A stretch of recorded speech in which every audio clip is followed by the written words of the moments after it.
Okay, hello everyone. My name is Rachel Denber. I am a first-year student at Columbia Law School.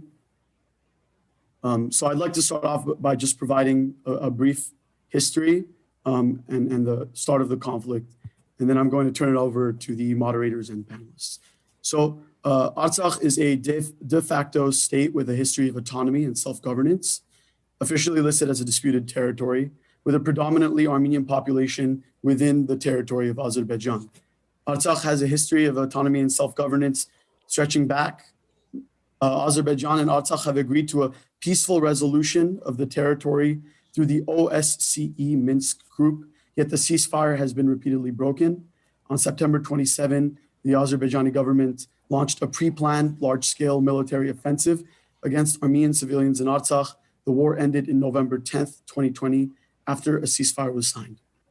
We're here today because in the aftermath of such a terrible conflict, there are not many things to do. There is no consolation for the lives lost from the war. And in the wake of the crisis, we must resist the urge to grieve to the point of inaction. With heavy hearts, we have to discuss the depths of human depravity, what seems to be one of the only certainties in our very uncertain world. We're here to discuss the violation of what we have labeled human rights, rights that appear to everyone in a deeply intuitive and rational way, rights that cannot be forgone, no matter the justifications. Yet these are the same rights that are constantly trampled upon. And once again, we see our ideals crushed underneath the boots of armies and bombs concentrated on the territory known as Nagorno-Karabagh, Artsakh. Today, we resist these violations by recognizing their existence, the first step in holding perpetrators accountable. To this end, we have assembled a panel of experts. Paul Stronski, who will be the moderator for today's panel, is a senior fellow and director of the Davitian Initiative in the Russia and Eurasia program at the Carnegie Endowment for International Peace. Prior to Carnegie, he served as a research analyst for Armenia, Azerbaijan, and Russia at the US Department of State and as director for Russia and Central Asia on the US National Security Council from 2012 to 2014. Rachel Denber is the deputy director of the Europe and Central Asia division of Human Rights Watch. She has engaged in field research and advocacy in countries throughout the Central Eurasian region, including Armenia, Azerbaijan, and Georgia, on a wide range of human rights issues. Larisa Minasyan is the executive director of the Open Society Foundation's Armenia. Prior to this, she served as program officer of the Eurasia Foundation Caucasus office. Before joining the field of democracy and human rights promotion, she had a career in physics as a researcher and worked at research centers in Armenia and the US. Before I turn it over to the moderator, I'd like to thank Professor Sarah Nucky for conceptualizing the event, and a large thank you to Jessica Pearson, who worked tirelessly to put together an excellent panel. I would also like to thank RightsLink, Columbia Society of International Law, and Columbia University Armenian Society. And of course, I'd like to thank the panelists here today. The initial portion is going to be a discussion between the panelists, and there will be time at the end for a Q&A. Please pose your questions within the Q&A located at the bottom of the Zoom screen, and we'll be working our best to answer the questions. Thank you so much, and now I'll turn it over to Paul Stronski.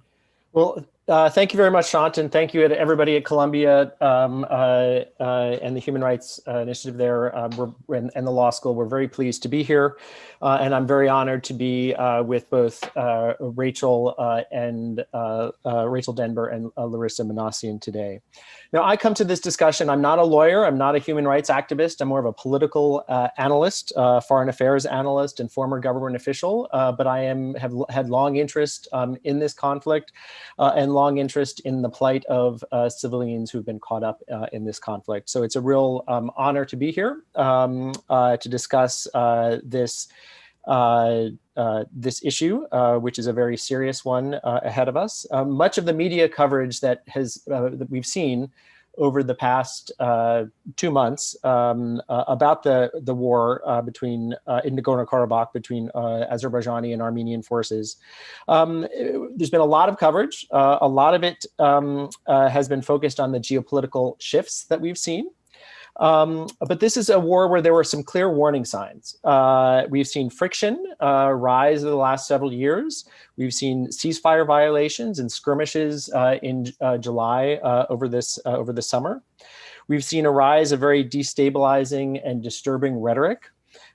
We've seen the failure of diplomacy, but still, when fighting broke out in late September, the international community appeared to be blindsided in its response and didn't quite know what to do, how to stop the violence, or how to protect civilian populations.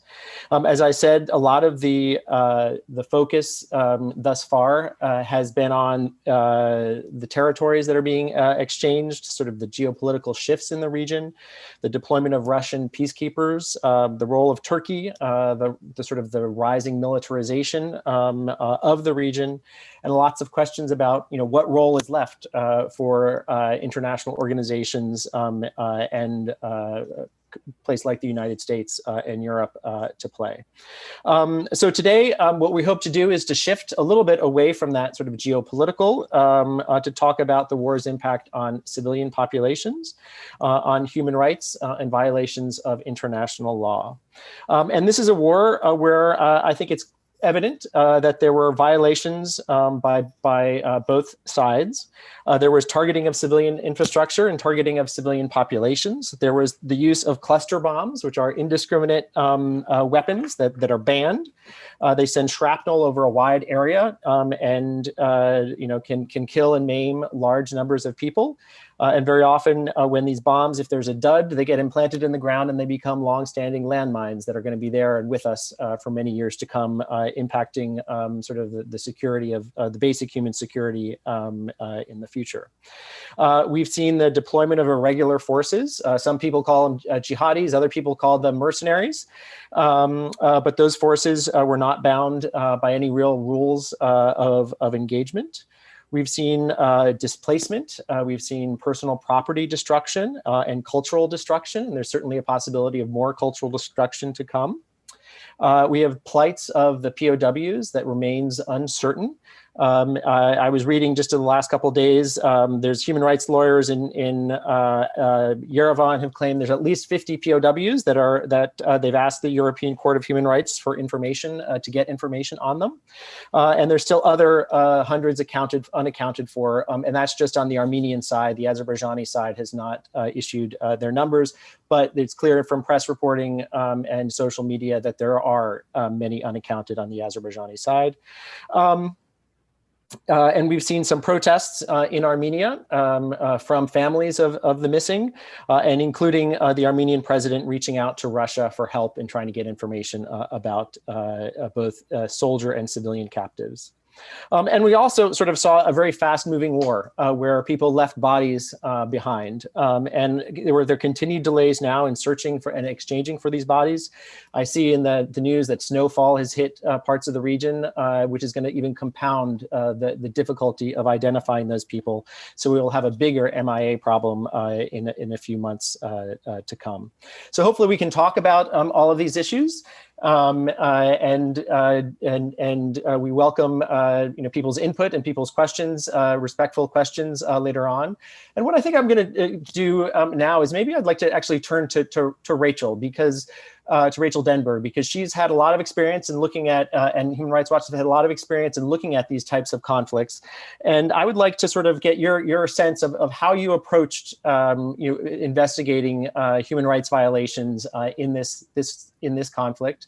How it's different from what you do on another basis, and how also this conflict is different or similar to some of the other ones that you've studied and worked on in the past, and your organization has worked on too. Okay, thank you, Paul.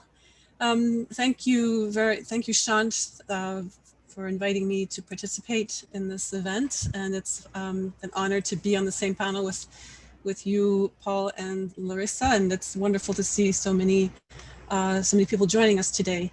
So I just have to agree with you, Paul, that this war unleashed just unimaginable misery and tragedy among tens of thousands of people. Many civilians were killed, many more injured, tens of thousands of people were displaced. So as you said, Shant, when we started, this war has a prehistory that is both recent and also spans decades, and probably some people would say even more than decades. So I just want to say that I actually bore witness to a small piece of this history in the early 1990s, and that's when I went to Nagorno-Karabagh and Armenia, and also to Baku and other cities in Azerbaijan, for Human Rights Watch, and I spoke with dozens and dozens of people back then who had been injured or whose family members had been killed in the fighting, in the indiscriminate shelling, in the aerial bombings. And I myself wrote several reports about this in 1993 and 1992 and also 1994. So, Paul, to answer your questions, so it's a conflict that has, lives with me and that has haunted me for many, many years. It's one of many armed conflicts that Human Rights Watch has worked on, in the past 25 years.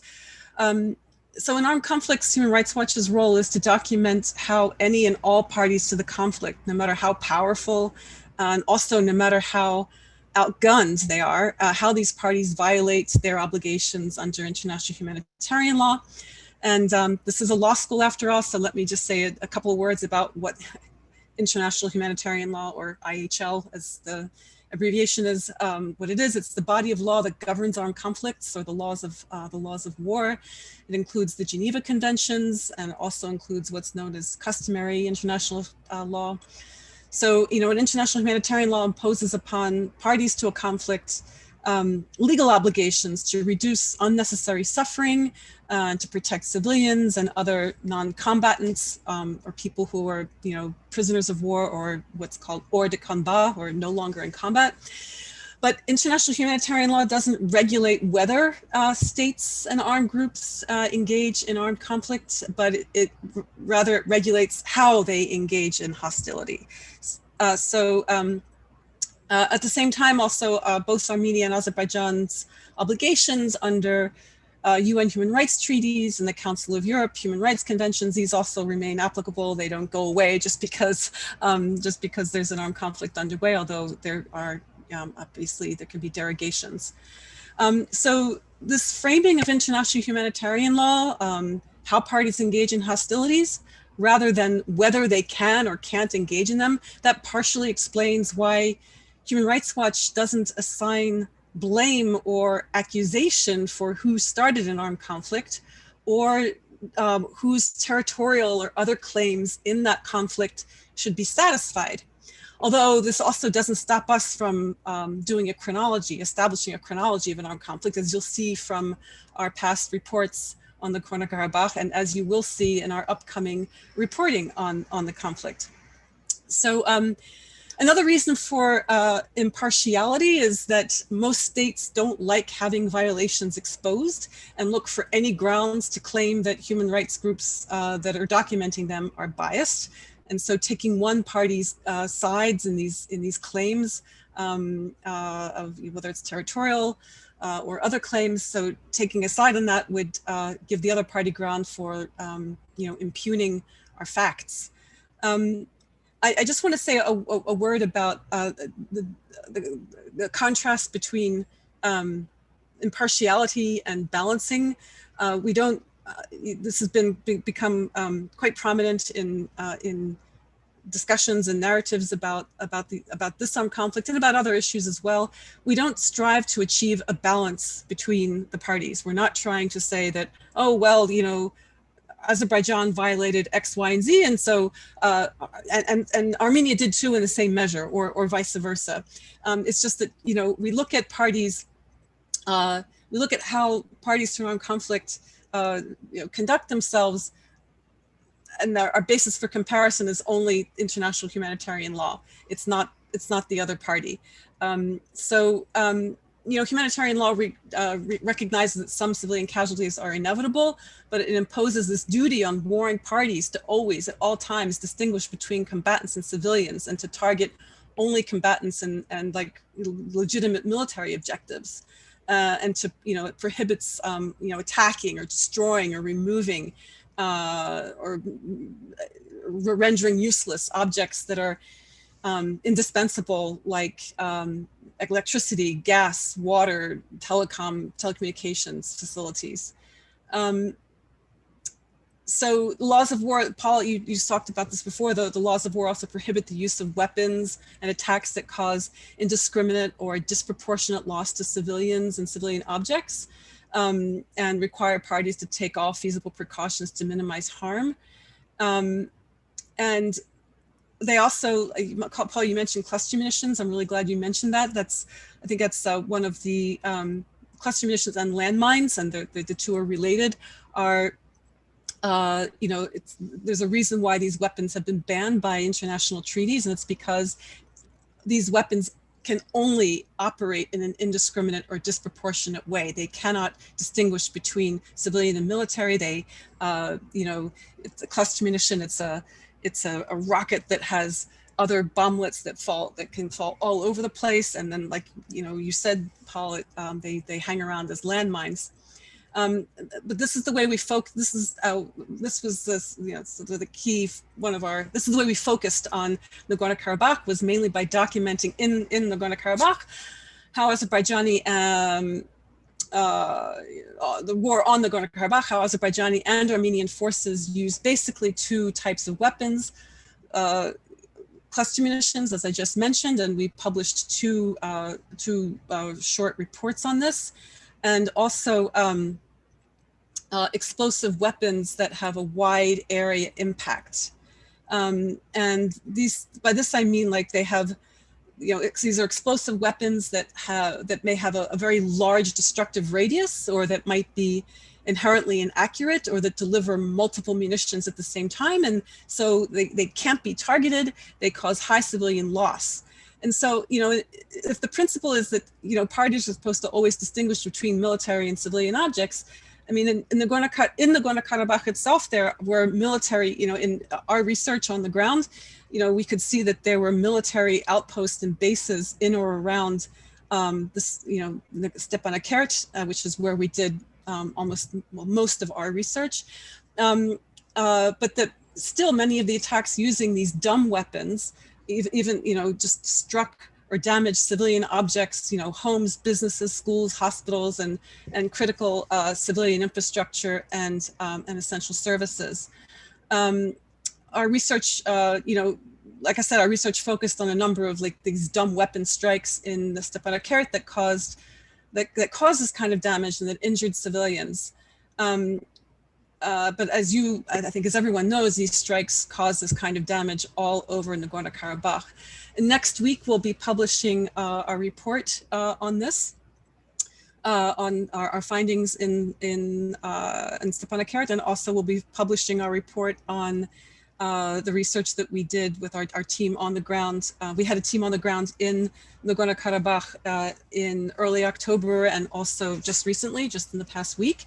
And we had a team on the ground in a number of Azerbaijani cities in early November.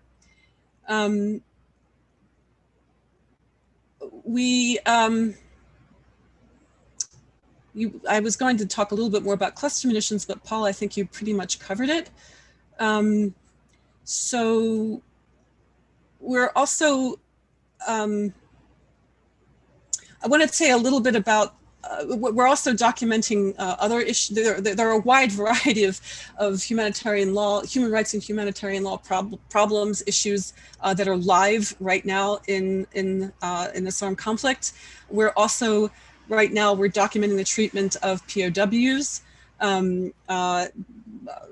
held by Armenia, and also held by Azerbaijan, and also held by Armenia. I'm sure everyone's aware of the numerous videos that have been shared on social media. So we're documenting this treatment by analyzing videos that depict this abuse, and by seeking to corroborate them through a variety of different methods, interviewing family members, looking for some way to corroborate what we see on the video. I want to say a little bit more about the way we did our research in Nagorno-Karabagh, on the Nagorno-Karabagh conflict. We did this by doing detailed interviews with witnesses to the strikes, by examining impact craters, damage, shrapnel, and the like. We analyzed multiple satellite images, photographs, videos of repeated Azerbaijani air and ground attacks at Stepanakert. And we used these videos, these images, these sat images to corroborate what we were seeing, what our experts had been seeing on the ground. And our Human Rights Watch's arms experts also helped corroborate what kinds of weapons were used. I just want to say again, we don't try to, we're also doing we're also looking at documenting attacks on medical services. And then finally, I just want to say that we don't try to balance our findings. We look at the conduct of both sides to the war because both sides have the same obligations. We do as much documentation as we can, and we report the facts only once we can confirm them. Thank you so much.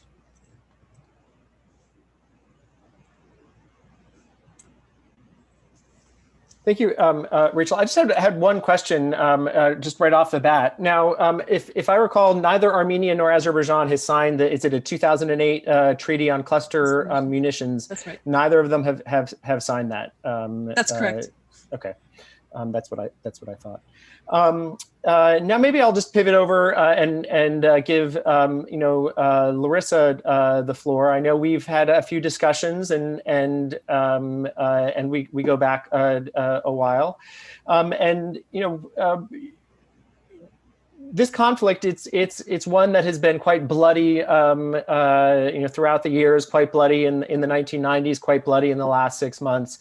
But I know that you've had some longstanding concerns about about the sort of human rights situation, about sort of the rise of violent violent rhetoric and very disturbing rhetoric. So I'd like to pivot to you to get your sense of somebody who's been sort of watching this conflict for a very long time, and get your sense of what you're seeing also on the ground and what you're hearing in Yerevan as well.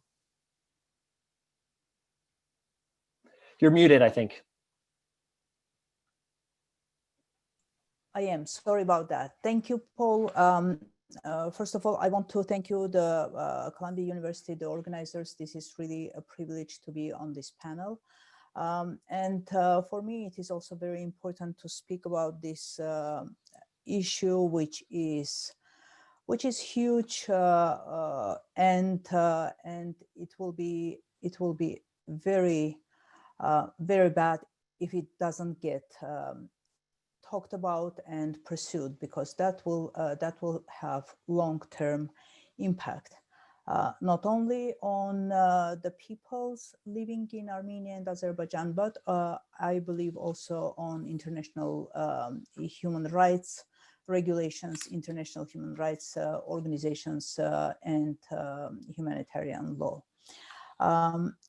Indeed, not only did I observe this conflict for a long time, but I lived through it in my life. I am Armenian, and I, with a very short period being absent, lived through it. It was very bloody in 90s, very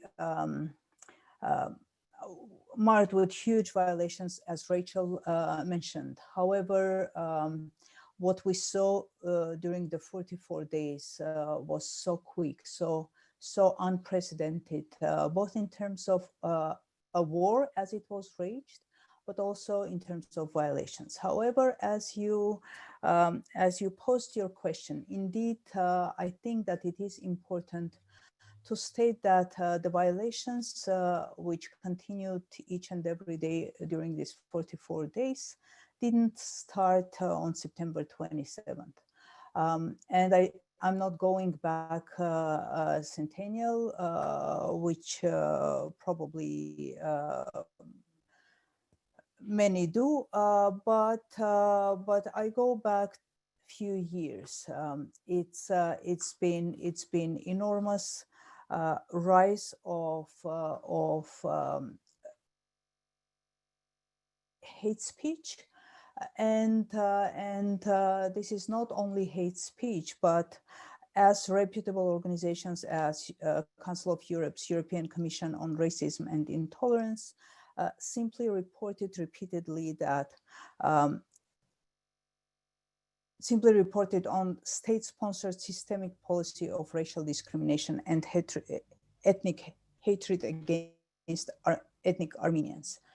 There were cases brought to ECHR which were ruled as that Azerbaijani authorities acted with respect to officer, and I'll explain what officer I mean. Their actions are racially motivated. So basically what I'm trying to say is that there have been not only reported, but even court-ruled violations which have not been taken seriously, at least by Azerbaijani side.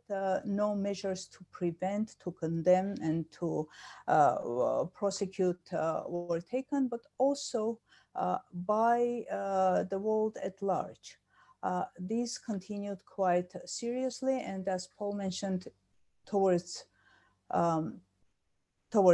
last year, there have been serious violations of ceasefire. However, when the war broke, indeed, it was absolutely unexpected what happened, and the war was so different simply because 12 billion US dollars went into arming of one side that really decided that once the negotiations are not successful, then the war is a solution. And Rachel started and mentioned a number of violations that did happen and were observed and documented during these 44 days. What has been already documented on the ground in Armenia, and of course I'm speaking only about this side of the conflict, not because I'm simply because I don't have any other information about the other side, but what has been already documented and reported is only the tip of the iceberg. Basically, it is continuing. It is continuing because there are prisoners of war still unaccounted and not exchanged. But also because the violations are being still researched and documented. And what I will speak of is something that has been reported by civil society organizations locally, by state bodies, by ombudsmen of both Nagorno-Karabagh and Armenia. I have to say that simultaneously on the ground at the moment, there is a wide fact-finding mission by a number of civil society organizations, independent organizations, lawyers and human rights activists.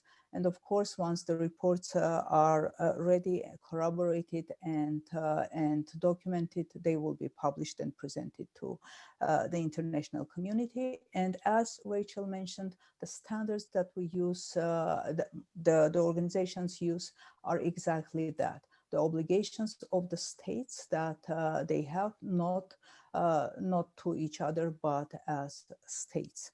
So I have to say that what we saw from the very first day of the war, that this rhetoric of chasing out the occupiers as dogs literally materialized, because from the very first day, when the war was still far from Stepanakert or most of the populated, civilian populated areas, the capital city of Stepanakert and civilian populated areas came under a very heavy shelling. The shelling didn't stop for days at some points, and the shelling was most of the time indiscriminate. In this manner, 50 civilians were killed, 163 wounded in Nagorno-Karabakh, and 5 killed and 6 wounded in Armenia.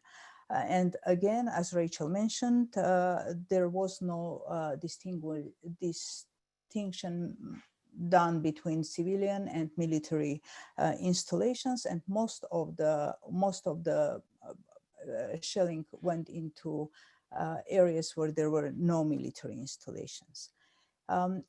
Rachel covered much of the illegal use of banned weaponry, particularly of cluster bombs. Indeed, those are a huge issue at the moment. As of October 10, there were already 180 cluster bombs. As of October 20, at least 300 were disarmed by an international organizations. And today I heard that already on the ground, Russian troops, this is reported today, I don't have any corroborated information, have disarmed more than 1,000 of these munitions. So they're on the ground, they stay there, and they are problem. Targeting civilian infrastructure was exactly what was very distinct. It's like erasing the life from the territory.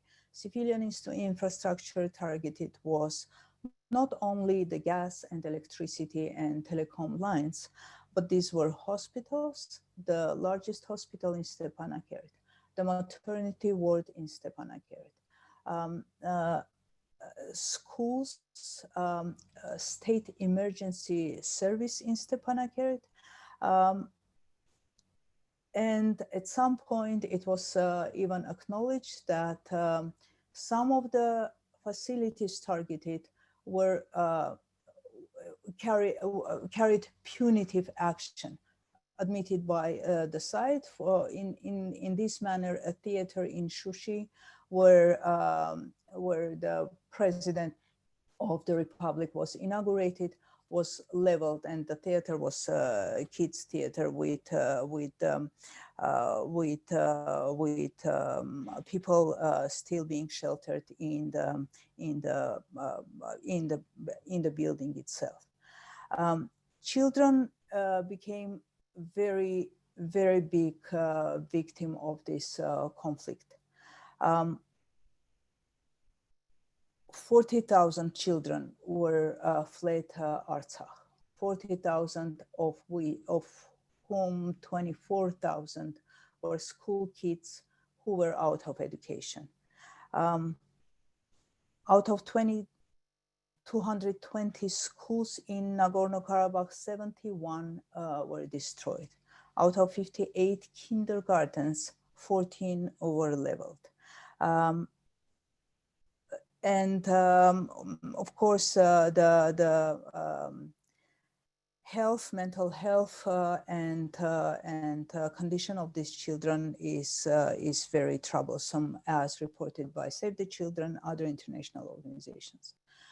The war with its heavy armament, I think it is reported already that was unprecedented use of UAVs, and unfortunately, these were also used against civilian population. And these were used both in Nagorno-Karabakh and in Armenia proper. In that manner, there were hits in Vardenis, Armenia proper. They were used against civilian population in Stepanakert, Shushim, Martakert, Hatrut.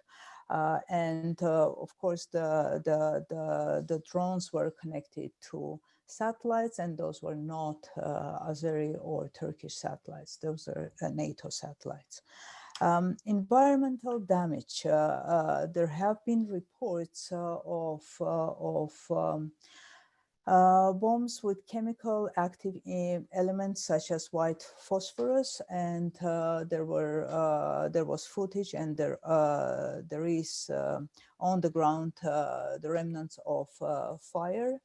And if these chemicals were used, then that is a long-term environmental damage. Obviously, cultural and religious heritage was specifically targeted, and it was reported that the church in Shushi was bombed twice, and that was after people took refuge in the church. Very early on, still in the conflict, there were reports and there were footages, and there are colleagues, journalists who were in these attacks. Media with very distinct distinction on the cars and on themselves of the press were also at some point chased and targeted. Journalists were wounded and had to undergo surgery. As the war stopped, there have been bodies exchanged, and unfortunately, it is already documented that there are beheadings, and there have been tortured soldiers. There were killed civilians, including an 84-year-old lady who died of head trauma. And what is happening at the moment, as Rachel mentioned, the violations haven't stopped. The bodies are being searched and need to be exchanged, but the prisoners of war, indeed, there are so many unaccounted, and through corroboration of different footages and research of these footages, it is reported that at least 70, but most until 80, 80 soldiers are still POW in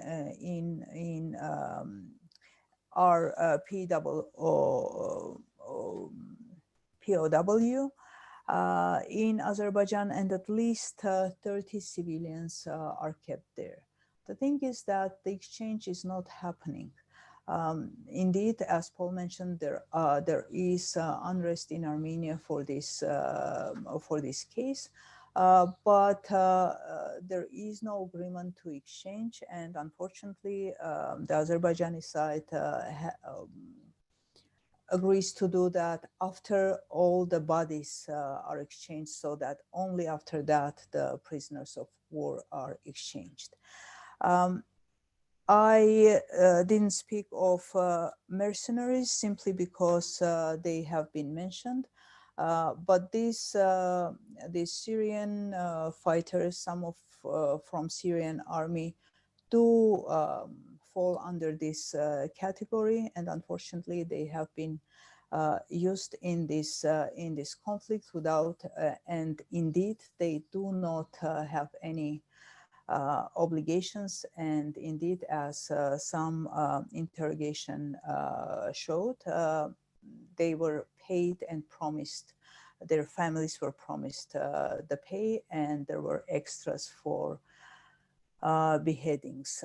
This is what interrogation said. So what I want to make a point here, that during the 44 years, not only before the conflict, where there were reports, yes, indeed, preventive mechanisms for human rights violations are very low, are very inefficient.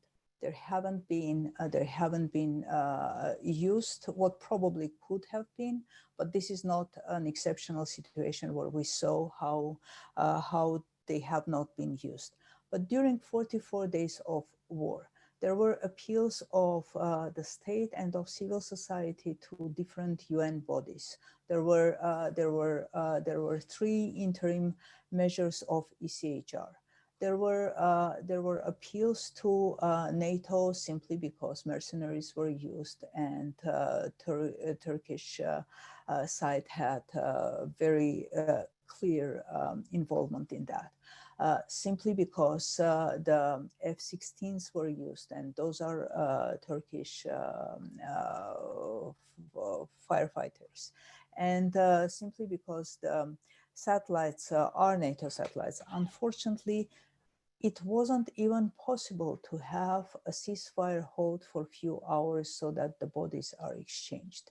So this is serious, and this needs to be looked seriously how and what needs to be done so that, if not preventive, then during the conflict, there are more meaningful, more effective ways of stopping these horrible violations.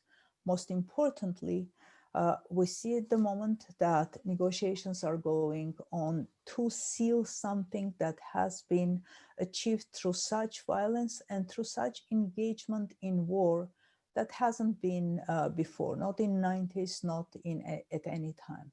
And this is going to seal what is achieved through this means. This is going to send a very negative message to everyone that yes, aggression works, and it can be even aggression with these horrible violations. So I think this is what is very important at the moment, to restore, not only to report, to document, and possibly seek remedy in ECHR or other courts if possible, but also to very seriously investigate and make proper assessment of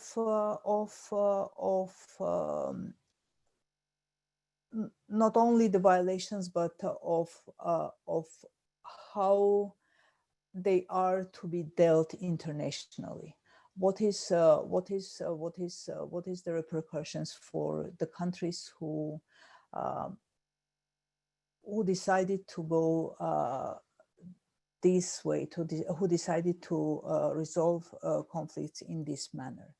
I think this would be something hugely missed if this doesn't happen in fora like this, but also in other international fora where there is leverage and there is mandate to resolve these issues with some positive outcome for international law.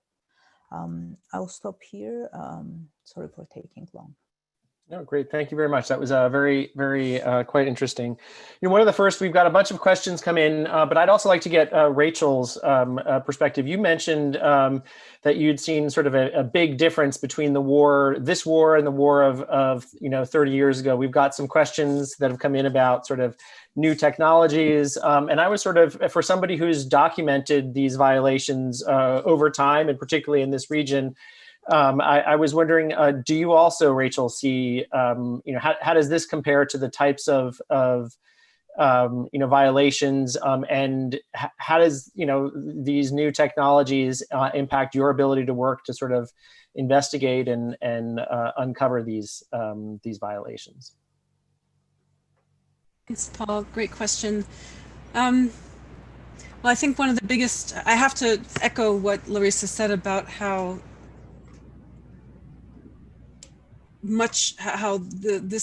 these past 44 days, well, these 44 days of warfare have been much more destructive, much more quickly, much more intense than the protracted war that started, well, more or less started in 1991 and drew out for a couple of years with some periods of intensification. So it was very destructive very quickly. I think one of the differences is the introduction of new weapons. I don't remember whether cluster munitions were used in the 90s, but certainly grad rockets, which are just wildly inaccurate and destructive and indiscriminate, were widely used. There was an Azerbaijan had they were used on both sides, and Azerbaijan had a aerial bombardment campaign using just very inaccurate weapons. And but I think that the big difference that everyone's been talking about has been the use of drones. That's a big change. A number of the strikes that that people documented that caused destruction were air delivered by UAVs. But I think one of the biggest differences, not so much in terms of the weaponry, but also but just in terms of the what's going on outside the armed conflict, is the new media environment, the new social media, the rapidity of information and images, and the way that changes the way we work. It in some ways introduces new technologies for us to work with, because we can get videos and we can verify them, but it also introduces a whole other it introduces a lot of challenges, like the challenge of verifying videos. Once a video is out there, you're sort of, everyone, you want to know whether did this really happen or not, and you need to get your people expect you to deliver expertise immediately. Mm-hmm. But I think that the big difference again is just how rapidly and how vast the destruction was in a very short period of time. Maybe I'll just stop there. Okay, and just build on that. How do you go about validating those or checking the veracity of those videos? Because some of the ones that I saw, and we've even gotten some that were mentioned in the chats, are really quite disturbing. So how do you go about sort of looking at that and verifying it? Because and sort of, do you do that on the ground? Do you do that? Do you mean the POW videos, or do you mean the destruction? Either, actually. I mean. So. We have a team. We have an expert on this kind of technology. Bellingcat also does this kind of verification. You can look for metadata information. Problem is, with most of these videos, the metadata has been scrubbed, so it's very hard to see, to geolocate the where the abuse, where what is depicted took place. Because if you can identify where it's taken place and when it's taken place, that's already two pieces of verification. But with the POW videos, one way to verify is to try to interview people who are relatives of the family members of the people who were depicted. And in terms of the other types of videos, like I said, we have. I'm not a video technology expert, but I have colleagues who are, and I think they could explain better than I can about how it is that they look at the how they triangulate between the sat images, the satellite images that can show a strike as it's happening. Video images that can show a strike as it's happening, sat images that can show the before and after of the building or whatever that was hit, and in some cases the metadata is there with these strike videos. In some cases the metadata is there, in some cases it's not. Okay, thank you. Sure, Larisa, please. In one very different aspect, in one way, this war was different from any other, and probably will be different from any other, is COVID. The pandemic, that was literally used as a weapon, because when shelling wouldn't stop for days, people would be crammed in basements without any means of social distancing, and the results are staggering. The Lancet magazine yesterday or a couple of days ago reported that the rate increased eightfold. So that's how this worked very differently. No, I would agree with you on that, Larissa. I've looked at those figures both on both sides of this conflict, and you've seen a huge spike of COVID cases, and this war really has endangered human security across the board, not just those people who are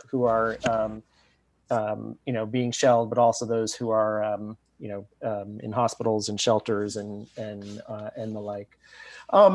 You both have sort of brought up sort of the preventative, measures and you've done a lot of documentation. I'm sort of wondering how you move this into sort of policy. What can be done about this? Now, certainly, you can try to get recourse in courts, but also, as Larissa said, there are violations that are occurring, in real time. So how do you translate that from just somebody 5 years from now getting justice, as opposed to trying to put more preventive measures on the ground? Larissa, sorry, go ahead. Would you like to start, Larissa, or I can? I think that one of the things that needs to happen right now is to get international multilateral organizations that are quite active in other armed conflicts in the world and even in the Central Eurasia sub-region on the ground in the Nagorno-Karabagh today. So that's the battery of UN agencies, UNHCR, which is the refugee agency, the OHCHR, which is the United Nations' human rights arm. I really hope that they will soon set up some kind of monitoring presence on the ground for not just for the documentation of what's happened in the past, but really to looking ahead. Because Larissa and I haven't really had a chance to talk about what's going to happen next in the coming weeks and coming months. But there needs to be kind of protection mechanisms on the ground. The Organization for Security and Cooperation in Europe, the OSCE, which has a huge operation in, it's the Minsk group of the OSCE that was negotiated, that led the negotiations over the past 2 decades. But the OSCE does many different things, and one of the things that it does, for example, like I said, in Ukraine, it has a monitoring missions on the ground. There was, we need to have a monitoring mission that also has a human rights component, by the way. So we need to get these institutions on the ground need to deploy.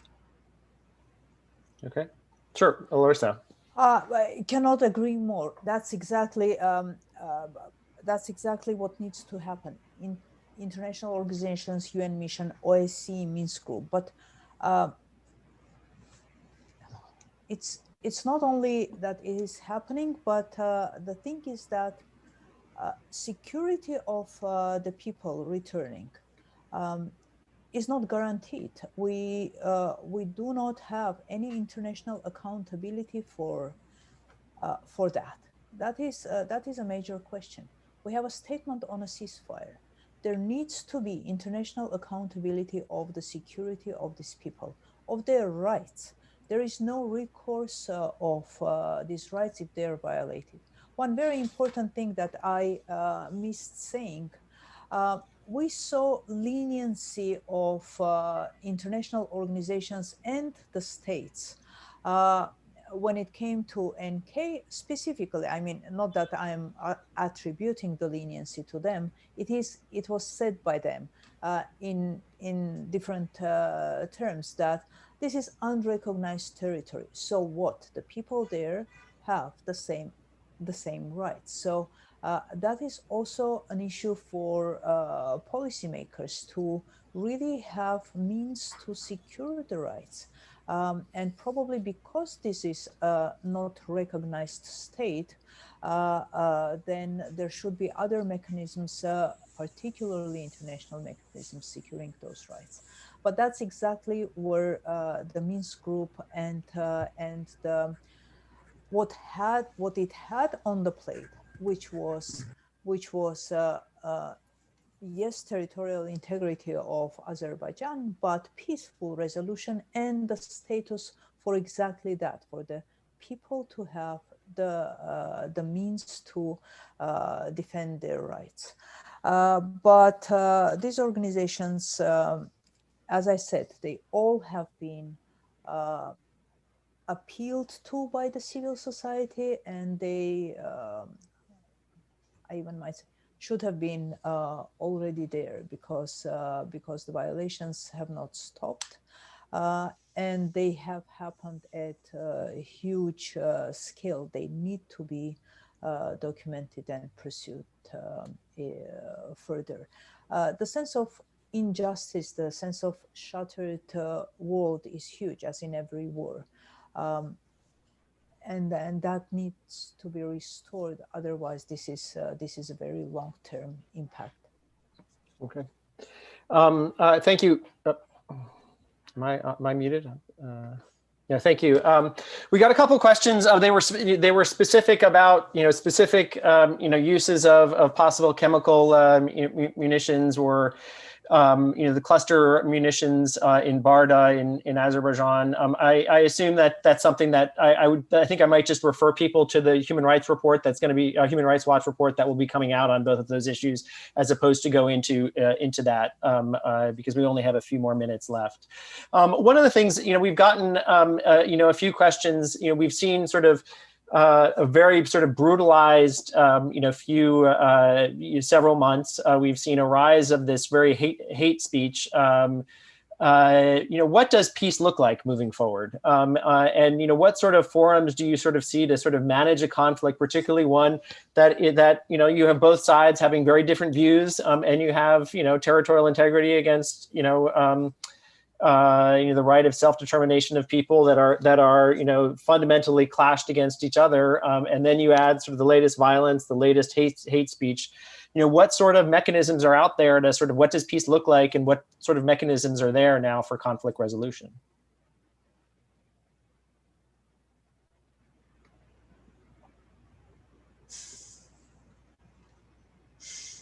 Paul, who was that for? Oh, maybe you, maybe start with you. Sorry. Well, what does peace look like? Well, I think the peace is obviously more than just an end to hostilities. Peace, I imagine, requires a sense of it requires a sense of buy-in from the parties, and I think it requires a sense. I think Larisa actually touched on this. It requires people who have been victimized on both sides of the conflict to feel that they have been heard, to feel that there's some avenue for redress for their grievances, for their losses, or at least to understand that their losses have been documented, have been taken into account, and won't happen again. The mechanisms that can deliver this, well, I mean, I think I mentioned a couple of them. They happen at several levels. They can happen at the level of multilateral. This is not Human Rights Watch's expertise, by the way. I'm way out of my depth because we're not my expertise is not on peacemaking, but there are the multilateral organizations like the OSCE. It has a lot of experience in post-conflict, in deploying in post-conflict situations all over the Europe and Central Asia region. The various United Nations mechanisms, there are numerous agencies that can deploy to help document, try to address people's grievances, that might help mitigate the sense I mentioned before, that the people get that there's no end to their suffering. And then, but I think also at probably, again, I think I should leave the rest to Larisa, Okay. because this isn't really Sure. my field of expertise, but I imagine that there needs to be a fair amount of curating or encouragement at some point of people talking to each other. Yeah. Now, I would agree. People talking to each other. I'd also agree, building a sense that people are secure, because you need that sense of security in order to actually have peace. Larisa, any additional thoughts? Again, far from my expertise too, I will speak from how it feels. I think if peace, whatever peace comes as a result of really unmitigated aggression, unmitigated in a way that not recognized as a wrong means to resolving a conflict, that would be very difficult to be a lasting peace. There should be some revision of what has happened and some resolution to that, and that should be done through international law by international organizations. So again, the Minsk group, OSCE, others getting into negotiation process and really addressing that is important. Security is of paramount importance. That needs to be also accounted for. And people talking, yes, but people healing through access to justice. I think without that, that would be very, very difficult. It was difficult all these years, and I wouldn't claim that the difficulty was one-sided, but it was difficult to settle this peace. I mean, it's 30 years almost that we're struggling with that. But now, during the war, the production of drones named dog chasers are started, where rhetoric goes on referring to Armenians as leftovers of sword. This is not conducive to any healing. So there should be some moderation to this, and literally condemnation of this, because with continued rhetoric as such, people who are so deeply hurt, there is not going to be easy to have some peace of mind. Okay. Thank you. I think you asked you answered the question I was just about to ask, is what does justice look like? You mentioned that, there's courts, you mentioned that there is condemnation, you mentioned that there's public opinion. Is there anything else? We had a question about what does justice in these situations look like? And is there anything else for either of you? That was it. I think Larisa answered my question before I even asked it. Okay, and then we just have one sort of two questions, and then we'll end it. The first was one of you sort of represent sort of a local groups of activists, and Rachel represents sort of more of an international one. How do you sort of work together in sort of promoting this and in sort of pushing this on the global agenda? And then the final one, which we didn't get to, but also working in a war conflict, also working in closed societies such as Azerbaijan. How much access did Human Rights Watch get in these types of on the ground access, both during the conflict and after? Maybe start with a second question first, Rachel. Sure. So it's no secret that for the first, it took about 3.5 weeks, but of requesting it, but eventually the Azerbaijani government gave us access. And once we were on the ground, I have to say that we were able to move around pretty freely. I mean, there, we didn't have a minder or anything like that, not that we know of, and yeah, there weren't any interventions, there weren't any actions, there wasn't anyone stopping us from going where we needed to go. Okay.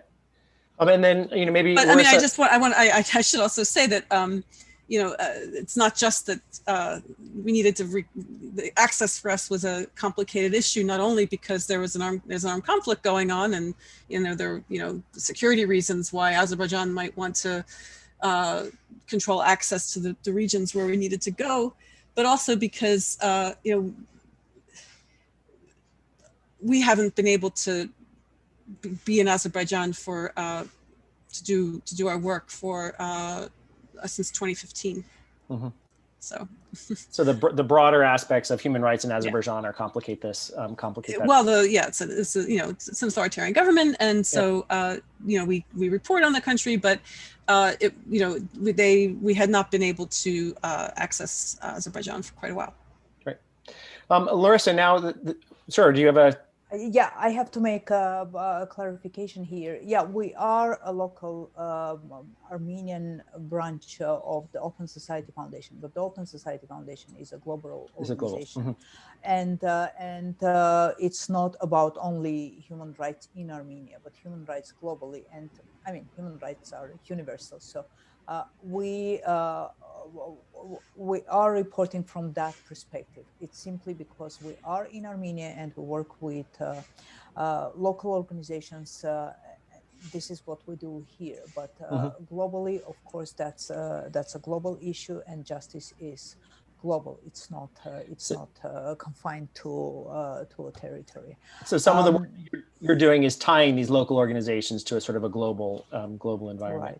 And maybe just the final question as we concluded. I know we've run a little bit over. We started a few minutes late, but we're talking. We're here at Columbia, Law School. What do you do you have any recommendations? We have a bunch of bright young students with us today about what they can do to sort of advance this agenda, both in their home countries as well as globally. As two people who've worked on these issues for a very long time. Well, first, arrange more seminars like this, more discussion. Follow the issues, follow the facts. Maybe look to get involved if as you look for summer internships. Look to get involved in NGO work or in the work of multilateral organizations that I hope will deploy.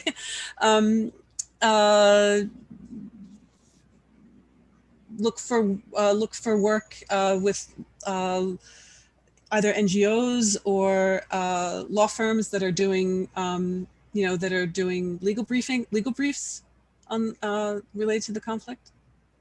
Great. Larisa, any?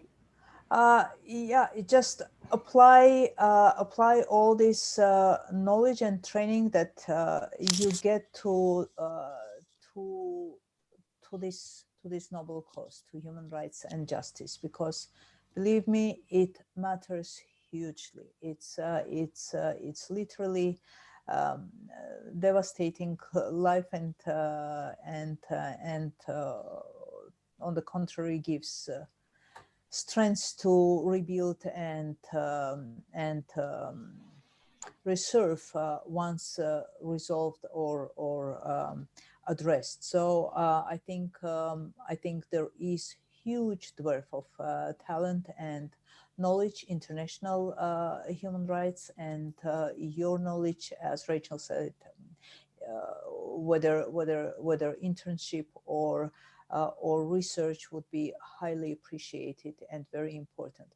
And because we're here and we're local, it is always difficult to be to have the global perspective. It is difficult to be not